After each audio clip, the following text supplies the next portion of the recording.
दोस्तों नमस्कार। दोस्तों मैं विमल शाही आप सभी लोगों का अपने चैनल में स्वागत करता हूं और उम्मीद करता हूं कि आप लोग सब लोग स्वस्थ होंगे एवं मस्त होंगे। सभी राष्ट्रवादियों और सनातनियों से ये निवेदन रहेगा कि आप लोग मेरे चैनल को सब्सक्राइब कर लीजिए और वीडियो को लाइक एवं शेयर भी कीजिए।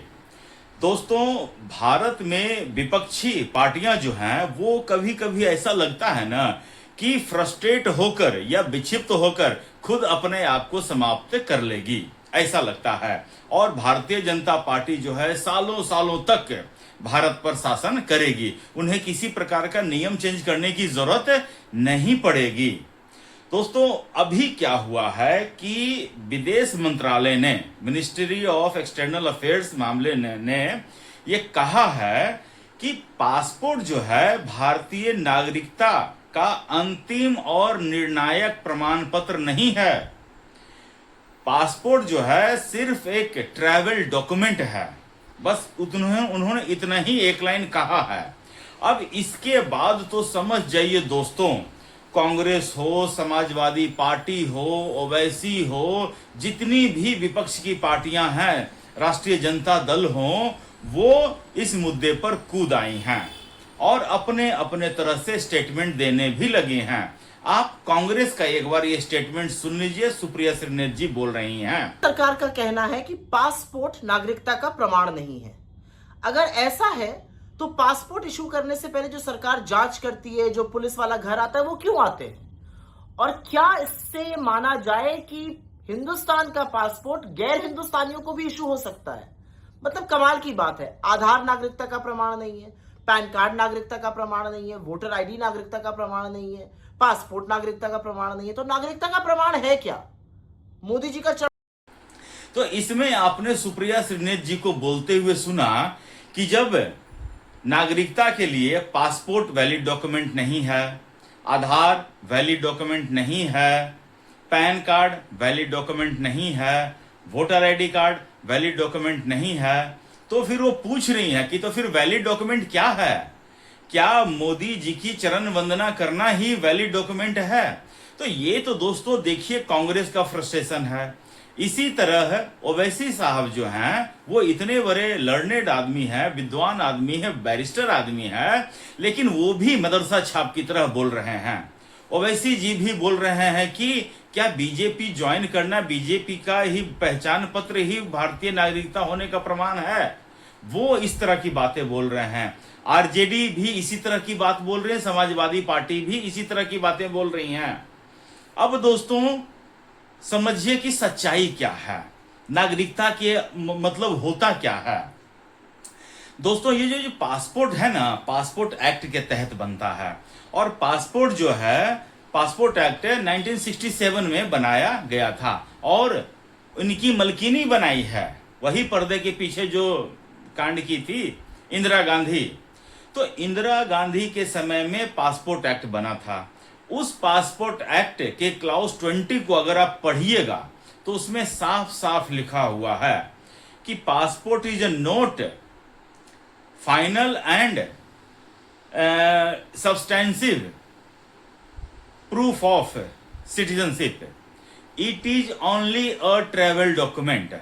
और ये ट्रेवल डॉक्यूमेंट सब जो है, मैं टीवी पर देख रहा था, रूबिका लियाकत जी की पाठशाला में समझा रही थी कि पासपोर्ट एक्ट में ट्रैवल डॉक्यूमेंट 98 टाइम्स यूज हुआ है, एक दो बार नहीं, 98 बार ट्रैवल डॉक्यूमेंट यूज हुआ है।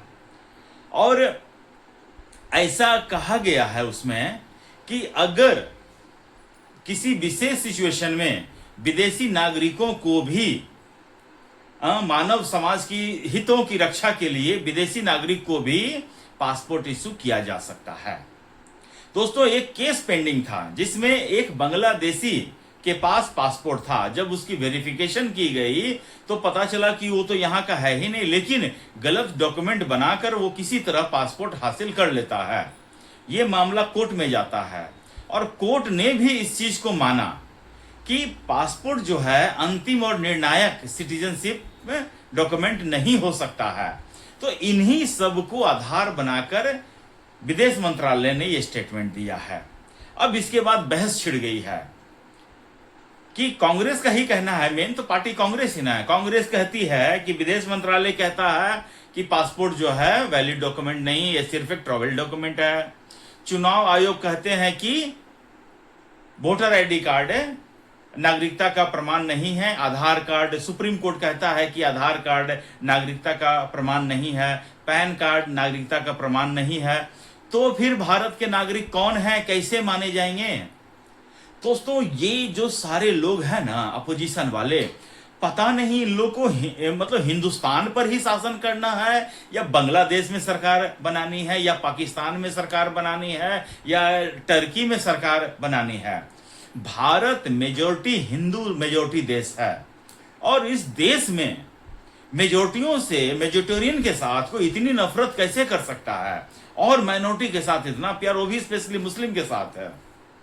इन लोग का पूरा ध्यान है कि जो बांग्लादेशी आ गए हैं, जिन्होंने किसी भी तरह से एन केन प्रकार डॉक्यूमेंट करके रिश्वत देकर पासपोर्ट हासिल कर लिया है, अब उनको कहा जाएगा कि आप भी इस देश के नागरिक नहीं है, आप इस देश के नागरिक नहीं, आपकी पहचान की जाएगी और आपको वापस भेजा जाएगा। मतलब इस देश को ये लोग धर्मशाला बना के रख देना चाहते हैं कि जिसको कहीं भी कुछ नहीं मिला। राहुल गांधी दूसरे देश में जाते हैं तो कायदे से पासपोर्ट लेके जाते हैं, जितने दिन का वीजा रहता है उतने दिन वहां रहते हैं, उसके बाद वापस आते हैं। राहुल गांधी किसी देश में क्यों नहीं जाके चुपचाप बस जाते हैं? तो भारत को ही है कि सिर्फ मतलब कि जिसको किसी ने नहीं अपनाया उसको भारत अपनाएगा। भारत क्या डस्टबिन है क्या कि जो भी आके इसमें डाल दो? ऐसा नहीं है ना। तो दोस्तों पूरे का पूरा तंत्र अब इस चीज को लेके करें तो मैंने कुछ रिसर्च किया है, टीवी पर देखा है और भी डॉक्यूमेंट देखा कि भारत में नागरिकता का क्या नियम है। दोस्तों तो इसमें डॉक्यूमेंट तो चाहिए ही चाहिए, लेकिन इसमें 2-4 तारीखें भी आपको याद करनी पड़ेगी। 1 जुलाई 1987 एक तारीख है। 1 जुलाई 1987 तक जो भी इस देश में रह रहा है सब भारत के नागरिक हैं, ऐसा मान लिया जाएगा। ठीक, इसमें कोई दिक्कत नहीं। हम भी 1987 से पहले के ही हैं तो भारत के नागरिक हैं। ठीक है।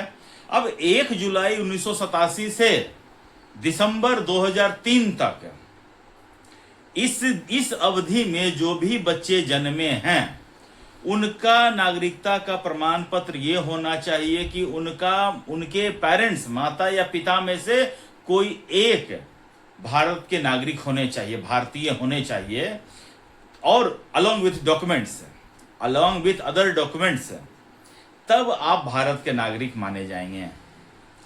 जो बच्चे 2004 के बाद जन्मे हैं उनके लिए बर्थ सर्टिफिकेट प्लस उनके माता पिता में से किसी एक का भारत का नागरिक होना जरूरी है। तो अगर आप ये चीज पूरा सीक्वेंस साबित कर देते हैं तो आप भारत के नागरिक माने जाएंगे। अदरवाइज आप भारत के नागरिक नहीं माने जाएंगे, चाहे आपके पास आधार कार्ड हो, चाहे आपके पास पैन कार्ड हो, चाहे आपके पास वोटर आईडी कार्ड हो, चाहे आपके पास पासपोर्ट हो, चाहे आपके पास बैंक अकाउंट हो, चाहे आपके पास XYZ कुछ भी हो। घुसपैठियों को या अन्य देशद्रोहियों को यह समझना पड़ेगा कि अब इस देश में लचर पचर वाली सरकार नहीं है, अब इस देश में नियम कानून वाली सरकार है। समझ रहे हैं ना? ये देश अब नियम कानून से चलेगा, संविधान से चलेगा। जो संविधान की कॉपी लेकर घूमते हैं ना राहुल गांधी या अन्य विपक्षी दल के लोग, जय भीम जय संविधान करते हैं ना, तो राहुल गांधी को पहले तो पूरा संविधान पढ़ना चाहिए, कांग्रेस के लोगों को पूरा संविधान पढ़ना चाहिए, तब जाकर बहस में आना चाहिए। इस तरह मदरसा छाप की भाषा नहीं बोलनी चाहिए कि आपने कानून बनाया है। और दोस्तों टीवी पर मैं देख रहा हूं कांग्रेस वाला बोल रहा है कि हमने गलती की थी। मतलब मोदी सरकार को कटघरे में लाने के लिए वो अपने किए गए काम को गलत साबित कर रहा है कि हमने गलती की थी। समाजवादी पार्टी कह रही है कि कांग्रेस ने गलती की तब ने लोगों ने उनको सत्ता से बाहर किया है, अब भारतीय जनता पार्टी गलती कर रही है तो लोग उनको भी सत्ता से बाहर करेंगे। अरे समाजवादी पार्टी के मूर्खाधीश, ऐसा नहीं होगा। समझ रहे हो ना? लोगों को तो पता चल रहा है ना कि कौन अपने अच्छे किए गए काम को गलत साबित करने पे तुला हुआ है। तो दोबारा कांग्रेस की सरकार इस जन्म में नहीं आएगी, ये बात आपको ध्यान में रखना पड़ेगा। आप कितना भी 30 मार खा हो, लेकिन अगर आप बार बार संविधान की बात कर रहे हैं और मोदी का हर मोमेंट पे, हर किसी एक बात पे विरोध करना है, तो आप देखिए हर जगह हार रहे हैं। चुनाव में हार रहे हैं, कोर्ट में हार रहे हैं, पब्लिक परसेप्शन में हार रहे हैं। कहां जीत रहे हैं ये तो बताइए ना। जीत रहे हैं बस राहुल गांधी के ख्यालों में। एक राज्यसभा सीट मिल जाता है तो पवन खेड़ा को लगता है कि हम 7वें आसमान पर हैं। हिंदुओं को धमकी दे रहे हैं, बीजेपी वालों को धमकी दे रहे हैं कि हमारी सरकार आएगी तो हम देख लेंगे। अरे न राधा का नौमन घी होगा न राधा नाचेगी। असम में भी तो कहते थे ना कि हमारी सरकार आएगी तो हेमंत बिस्व शर्मा जाएंगे जेल। तुम्हारी सरकार आई तो फिर तो तुम जितना भी धमकी देते रहो, भारत की जनता स्पेशली हिंदूज अगर चाह लेंगे कि ये प्रधानमंत्री बने, हमारे बीच का लोग प्रधानमंत्री बने, तो वही प्रधानमंत्री बनेगा। तुम्हारे गधे को हम अपने सिर पे नहीं बिठा सकते हैं। समझ गए ना। तो दोस्तों ये तो था मैं एक छोटा सा एक्सप्लेनेशन कि भारत में नागरिकता कैसे मिलती है और कांग्रेस का स्टैंड क्या है और सच्चाई क्या है। आप मुझे कमेंट करके बताइए कि क्या आपको पहले से ये पता था कि पासपोर्ट जो है नागरिकता का अंतिम और निर्णायक प्रमाण पत्र नहीं है। कमेंट करके बताइए और अपना ख्याल रखिए, स्वस्थ रहिए, मस्त रहिए। नमस्ते, जय श्री राम।